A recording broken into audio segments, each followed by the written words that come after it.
Welcome बच्चे, कैसे हो आप लोग? ठीक हो? Welcome to smart math.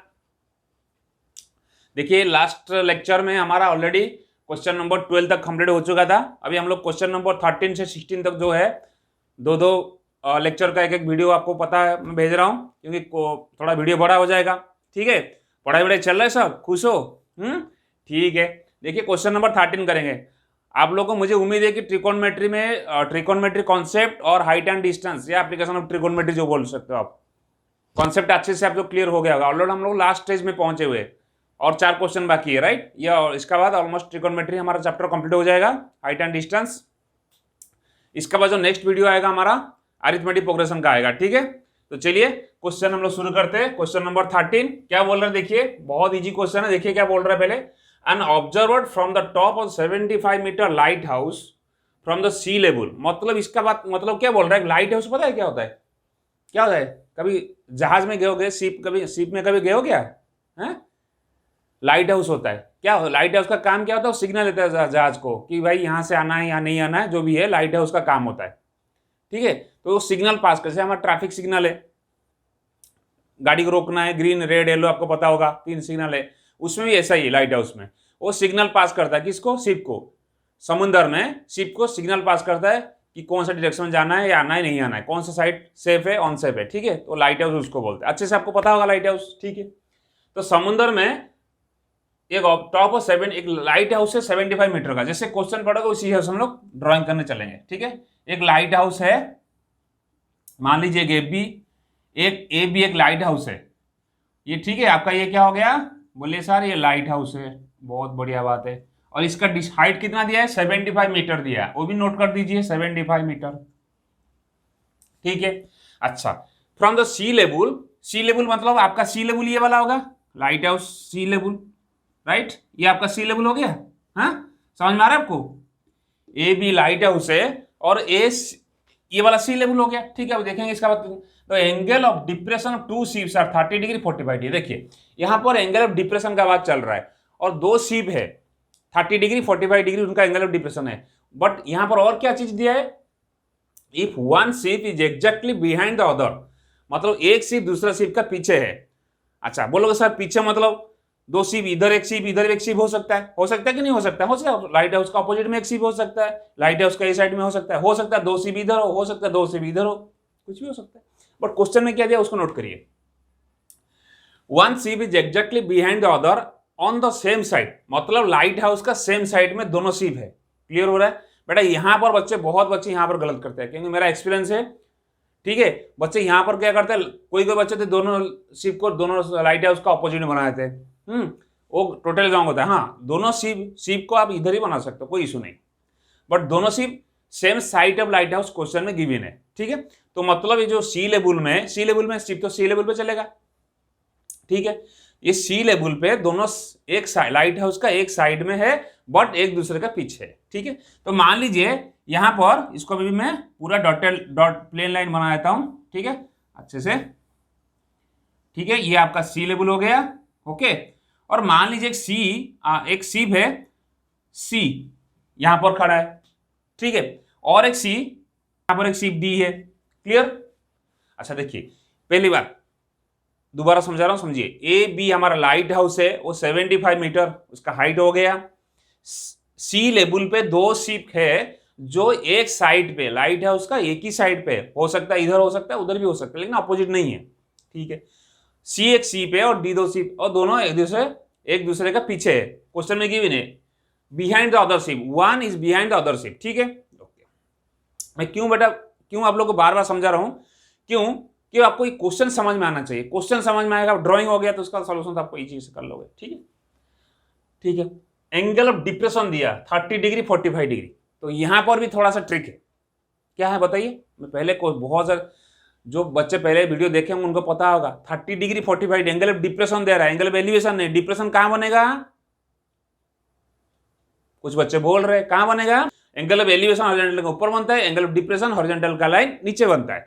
But angle depression कहां कैसे बनेगा? ऊपर से नीचे। तो angle of depression light house top से एक शिप को, ये वाला शिप मान लीजिए अभी, ठीक है, कितना बन रहा है? 30 डिग्री बन रहा है। और एक angle of elevation, angle of depression light है उसके साथ 45 डिग्री बन रहा है। बट यहां पर क्या प्रॉब्लम है, 30 डिग्री 45 डिग्री किसको लेंगे, एंगल ऑफ डिप्रेशन बनेगा, दैट मीन्स हॉरिजॉन्टल लाइन आपका ये वाला है, हॉरिजॉन्टल लाइन ये हो गया, ठीक है। अच्छा, एंगल ऑफ डिप्रेशन बनेगा हॉरिजॉन्टल लाइन का, नीचे यहां पर बिल्डिंग है, ठीक है। एंगल ऑफ एलिवेशन डिप्रेशन कुछ ही मान लीजिए, ये 30 होगा या ये 30 होगा, बताइए मुझे, ये 30 होगा ये 45 होगा, कौन सा क्या होगा एंगल। जितना क्लोज आओगे, मैं पहले वीडियो में बता चुका हूं, पहले लेक्चर बता चुका हूं, जितना क्लोज आओगे एंगल आपका उतना बढ़ेगा, इंक्रीज करेगा। क्यों, क्योंकि यहां पर धीरे धीरे आके यहां पर 90 डिग्री हो जाएगा ना। जितना दूर जाओगे, ये हॉरिजॉन्टल वर्टिकल लाइन से जितना दूर जाओगे, वो आपका एंगल ऑफ एलिवेशन या डिप्रेशन जो भी है वो क्या होगा, घटते जाएगा, कम होते जाएगा, क्योंकि यहां पर अगर 45 होगा तो ये 30 डिग्री होगा, फिर यहां पर 20 डिग्री होगा, फिर एक टाइम आएगा 0 डिग्री हो जाएगा, तो आपका एंगल ऑफ एलिवेशन डिप्रेशन कुछ बचेगा नहीं, मतलब ये जो हाइट है उसका खत्म हो जाएगा। क्लियर हो रहा है, वेरी गुड। दैट मीन्स इससे हमको ये समझ में आता है कि एंगल ऑफ डिप्रेशन तो 45 डिग्री ये बनेगा और 30 डिग्री बनेगा। अच्छा, 45 डिग्री ये बनेगा, मतलब ये जो एंगल ऑफ डिप्रेशन ये वाला एंगल 45 डिग्री बनेगा टोटल, और ये 45 बना तो ये 45 डिग्री बनेगा।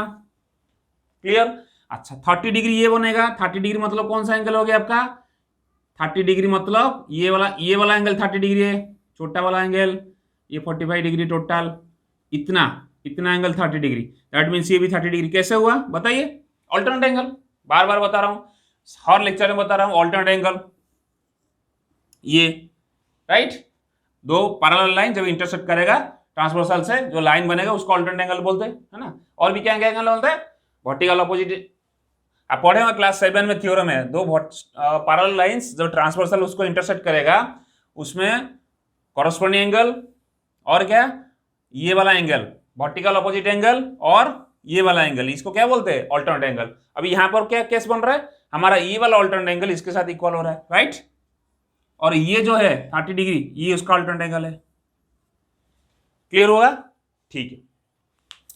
देखिए अभी हमारा ऑलमोस्ट ड्राइंग कंप्लीट हो गया, अभी हम उसको सॉल्व करेंगे, ठीक है। देखिए क्या हो रहा है, तो समझ में आ गया, तो ये 45 डिग्री होगा, ये 30 डिग्री होगा, कभी 30 डिग्री नहीं होगा, 30 डिग्री होगा तो फिर ये धीरे धीरे एंगल कम हो जाएगा, नहीं होगा, जितना दूर आओगे उतना एंगल कम होगा, जितना पास जाओगे नजदीक जाओगे तो एंगल आपका क्या होगा, इंक्रीज करेगा।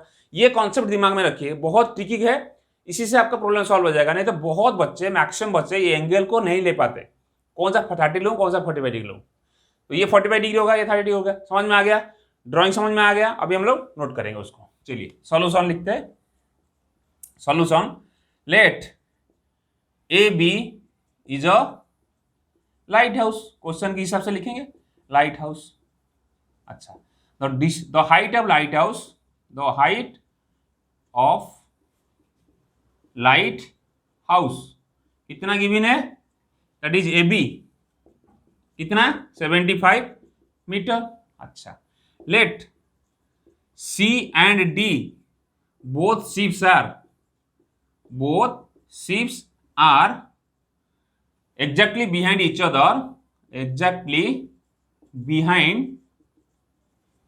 other, राइट, क्वेश्चन में लिखेंगे, ऑलरेडी क्वेश्चन में दिया है। अच्छा, द एंगल ऑफ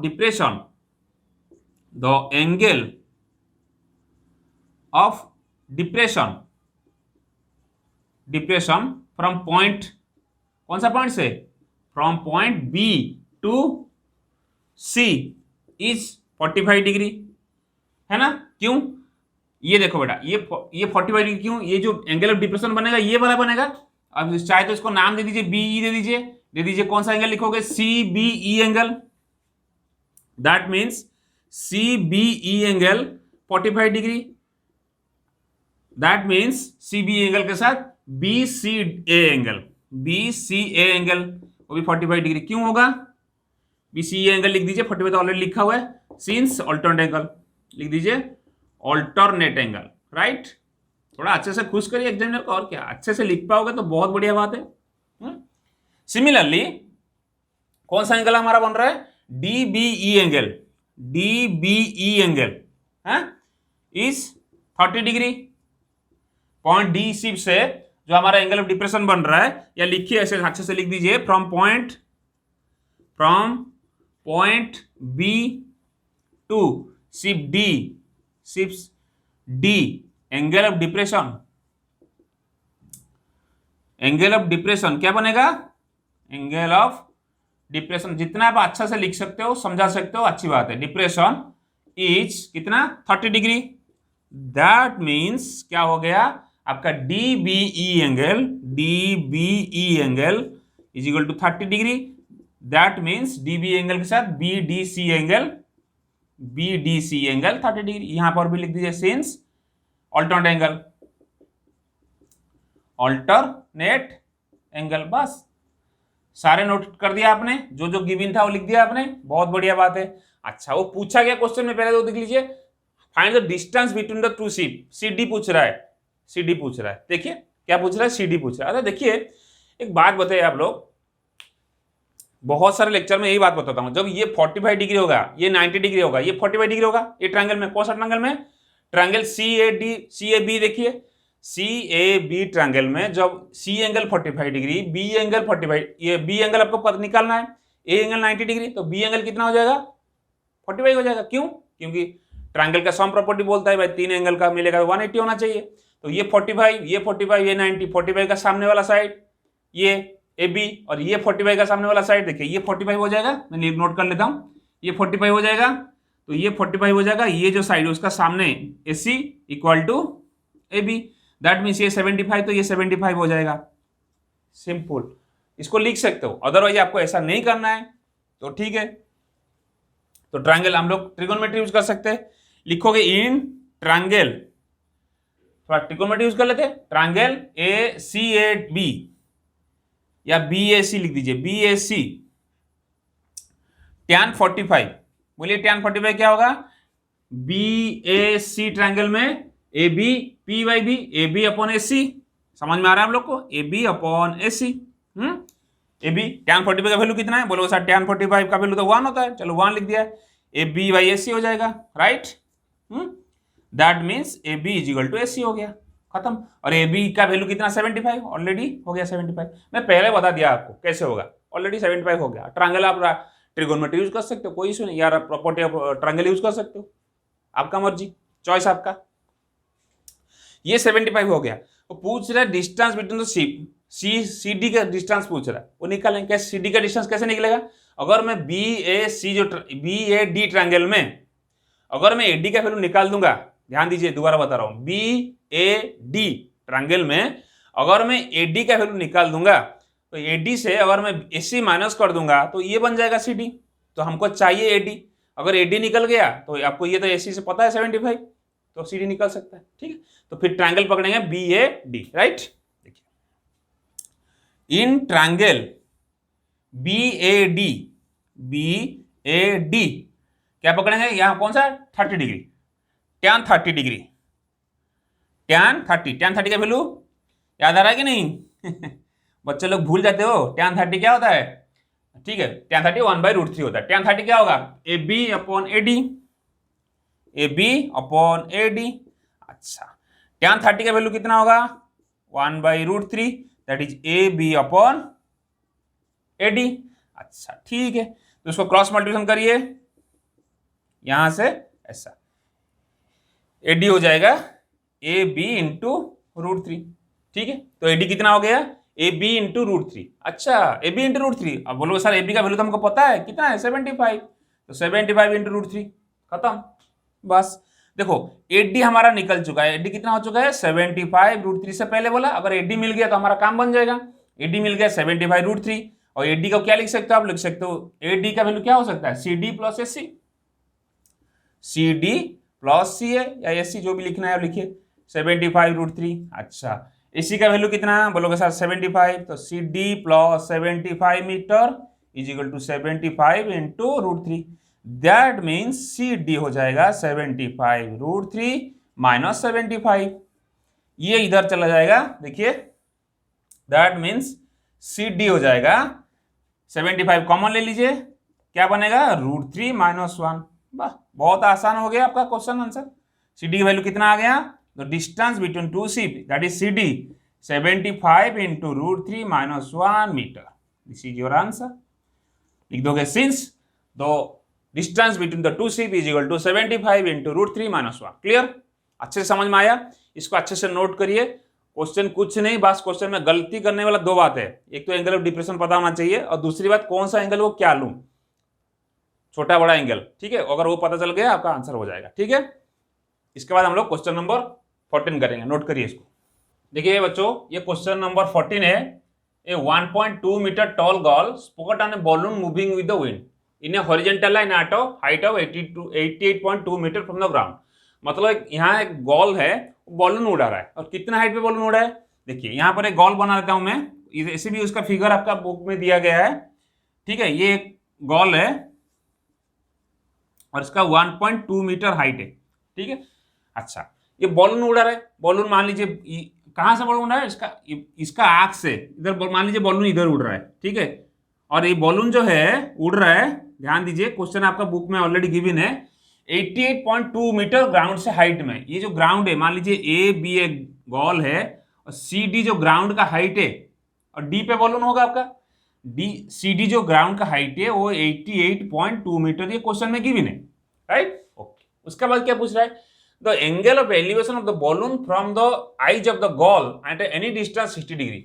इसका आंख से दो एंगल एलिवेशन बन रहा है, 60 डिग्री बन रहा है और एक कुछ टाइम के बाद 30 डिग्री। बॉलून तो उड़ रहा है, बॉलून इधर उधर हो रहा है ना। तो पहले जो केस में 60 डिग्री बन रहा है, एंगल ऑफ एलिवेशन बन रहा है, मतलब हॉरिजॉन्टल लाइन, ये आपका हॉरिजॉन्टल लाइन बनेगा अगर डॉट डॉट बनाओगे तो, है ना। 60 डिग्री बन रहा है, मान लीजिए और एक पॉइंट, कोई पॉइंट है ई, यहां पर भी उसका एंगल ऑफ एलिवेशन बन रहा है, ठीक है। ध्यान दीजिए बात को, ठीक है, ध्यान दीजिए, बुक में फिगर है, दोबारा बता रहा हूं। ए बी एक गॉल है जिसका हाइट 1.2 मीटर है, सी डी आपका ग्राउंड का हाइट है 88.2 मीटर, ठीक है। अच्छा, बॉय गॉल्स का आंख से 1.2 मीटर जो हाइट है गॉल्स का, उसका आंख से एंगल ऑफ एलिवेशन, पहले एक पॉइंट कोई बॉलून कहीं पर उड़ रहा है, मान लीजिए डी पॉइंट में उड़ रहा है, वो 60 डिग्री है, और एक पॉइंट में ई पे मान लीजिए 30 डिग्री है। वो मैं कंफर्म नहीं हुई, डी पे 60 बनेगा, ई पे 30 बनेगा, वो मैं आपको बता रहा हूं। दो एंगल ऑफ एलिवेशन दिया गया यहाँ पर बुक में तो आपका फिगर दे दिया, आपने कर दोगे फिगर देख के, बट आपका एग्जाम में कैसे करोगे, कॉन्सेप्ट को समझिए, है ना। वहां पर आपको फिगर नहीं दिया कि भाई फिगर है आप लेके कर लो, ऐसा नहीं, फिगर देगा तो उसको बचा क्या हो फिर, है ना। ठीक है, देखो 60-30 कौन सा लेगा, कौन सा 30 होगा, कौन सा 60 होगा। देखिए जब भी हम लोग, मैं बार बार बोलता हूँ, ये बच्चे का साइड में जब भी क्रॉस टूवर्ड्स आओगे तो एंगल हमेशा क्या करेगा, इंक्रीज करेगा। जब उधर जाओगे, पीछे जाओगे, आगे जाओगे तो क्या होगा, कम होगा। That means angle of elevation जो होगा, पहले ये वाला 60 डिग्री बनेगा और ये वाला कितना बनेगा, 30 डिग्री बनेगा। तो मतलब ये देखो, ये वाला एंगल ऑफ एलिवेशन 30 डिग्री बनेगा, और जब पास आ जाओगे एंगल ऑफ एलिवेशन क्या बनेगा, 60। फिर धीरे धीरे बढ़ेगा, धीरे धीरे आके 90 के पास मैच हो जाएगा। समझ में आ रहा है कॉन्सेप्ट, बहुत बार बता चुका है लेक्चर में, ठीक है। ये आपको समझ में आ गया कौन सा एंगल क्या बनेगा। ये 60 डिग्री बनेगा, कौन सा, ये बड़ा वाला एंगल। 30 डिग्री बनेगा ये वाला एंगल। अगर इसको ट्रायंगल मान लोगे, ध्यान दीजिए, ये अभी ये कितना, ये हमको गिवन नहीं है। अच्छा, पूछ क्या रहे, find the distance travel by the balloon during the travel. जो बॉलून डी पे था ई पे आया, है ना, डी पे था ई पे आया, दैट मीन्स अगर इसको डी डैश और ई डैश दे दोगे, वो डी डैश ई डैश का डिस्टेंस पूछ रहा है। अच्छा, कैसे निकालेंगे डी डैश ई डैश का, अगर आपको बीडी या AC, AC is equal to BD हो गया, ठीक, अकॉर्डिंग टू फिगर ऐसा नहीं है बुक में, आपको बना के बता रहा हूं। AC is equal to B D dash हो गया, अगर एसी बी डी डैश हो गया, अगर बी डी डैश का आपने डिस्टेंस निकाल दिया तो आप, और बी ई डैश का डिस्टेंस निकाल दिया, उसको माइनस करके ही निकाल सकते हो, ठीक है। देखिए हम लोग कैसे करते हैं, अभी कॉन्सेप्ट क्लियर हो गया, पिक्चर क्लियर हो गया, अभी हम उसको नोट करते हैं। देखिए solution, let A B is a girl and A B, तो लिख दोगे हाइट ऑफ द गर्ल लिख सकते हो, है ना। आप लिख दीजिए the height of the girl, height of the girl A B is equal to 1.2 meter, ये गिवन है, ठीक है। अच्छा ठीक है, अच्छा the distance, the height of the height from the ground where balloons move, where balloons moving, where the height from the ground where the balloons, अब अच्छे से लिखिएगा, balloons मूविंग इज कितना डिग्री, कितना एंगल दिया, 80 is 88.2 meter. That means according to figure C D 88.2 meter हो गया। अच्छा, the angle of elevation, the angle of elevation from eyes of girl, eyes of girl, that means B to D is कितना, हमारा अभी कितना degree है, B D D dash कितना degree हो गया, बी डी डी डैश कितना degree हो गया, 30 डिग्री, ये गिवन है। The angle of elevation, the angle of elevation from B to E, that is क्या लिखोगे, that is E B D dash is equal to 60 degree. ये आपका 60 degree बन गया। ई बी डी डैश या ई बी ई डैश मान लीजिए, right, समझ में आ गया। जो जो गिवन था हम लोग उसको नोट कर दिया अच्छे से। अच्छा, डी का वैल्यू कितना गिवन है, बोलो सर सी डी तो गिवन है 88.2 मीटर, क्वेश्चन में गिवन है। अच्छा, सी डी का वैल्यू गिवन है, तो सी डी क्या बनेगा हमारा यहाँ पर, C D dash plus D dash D is equal to 88.2 meter. अच्छा, सी डी डैश कितना 1.2 meter plus D dash D कितना, वो हमको निकालना है। ओके, अच्छा 88.2 माइनस 1.2 मीटर।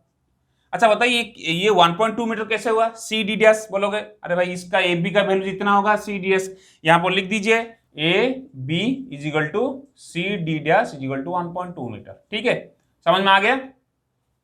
देखिए that means D D dash कितना हो जाएगा 8.2 87 मीटर। ठीक है, तो 87 कौन सा हो गया हमारा, ये वाला पार्ट इतना 87 मीटर, राइट, यहां से लेके यहां तक ये 88 टोटल था, ये आपका 87 हो गया, राइट। ठीक है, तो 87 क्या हो गया, डी डी डैश हो गया। अच्छा देखिए अभी क्या करेंगे, इन ट्रायंगल कौन सा लेंगे पहले, B E dash E, B E dash E, ये एंगल कितना हमारा 60, तो tan 60 निकालिए, tan 60 हो जाएगा P by B that is E dash upon B E dash, है ना, दैट मीन्स tan 60 का वैल्यू √3। अच्छा ई डैश का वैल्यू कितना होगा बताइए, अभी हम लोग निकाला, यहां पर लिख दीजिए is equal to E dash according to figure. अच्छा दैट मीन्स ई डैश का वैल्यू कितना हो जाएगा 87 मीटर, राइट। अच्छा बी ई डैश कितना हो जाएगा, दैट क्रॉस मल्टीप्लिकेशन कर लीजिए, P E into √3 B E dash is √3 is equal to 87 meter, that means B E हो जाएगा 87 अपॉन √3 मीटर। ठीक है, तो बी ई डैश का वैल्यू हम लोग निकाल दिया, राइट। बी ई डैश मतलब ये वाला डिस्टेंस कितना हो गया, B E dash is equal to 87 upon √3, तो चाहिए तो उसको √3 मल्टीप्लाई कर दीजिए, तो ये कितना हो जाएगा 3, that means B E dash हो जाएगा 87 √3 इंटू 3 2 जा 6 29 √3, कौन सा 29 √3 आपका ये हो गया, बट हमको ये पूछा नहीं है, हमको पूछा ये, अच्छा पूछा वो ना, तो how much distance travel the balloon. ठीक है, तो कैसे करेंगे इसको, इन ट्रायंगल पकड़िए, अभी कौन सा triangle, B D dash D, एक ट्रायंगल हो गया था, ये ट्रायंगल बचा था बी डी डैश डी, क्या होगा tan 30, क्योंकि ये वाला एंगल 30 डिग्री है, ये वाला tan 30 degree is equal to tan 30 क्या होगा P अपॉन बी, बहुत अच्छी बात है, D D dash upon B D dash, और tan 30 का वैल्यू 1/√3, डी डैश का 87 मीटर, और बी डी डैश का हमको पता नहीं, मान लीजिए ये x है ना, अभी मान लीजिए x है, तो कितना हो जाएगा 29√3 प्लस x, दैट मीन्स इसको सॉल्व करेंगे, 29√3 plus x is equal to 87 into √3। अच्छा that means x is equal to 87 √3 minus 29 √3, right. समझ में आ रहा है क्या कर रहा हूं? बस कैलकुलेशन कर रहा हूं और कुछ नहीं। दैट मीन्स x का वैल्यू हो जाएगा √3 कॉमन जाएगा, और क्या कॉमन जाएगा? √3 कॉमन जाएगा, है ना। √3 कॉमन चला जाएगा तो बचा 87 माइनस 29, और 87 से 29 जाएगा तो कितना बचेगा? √3 इंटू कितना? 87 से 29 58, राइट। 58 √3, तो आपका आंसर आ गया 58 इंटू √3। 58 √3 किसका डिस्टेंस?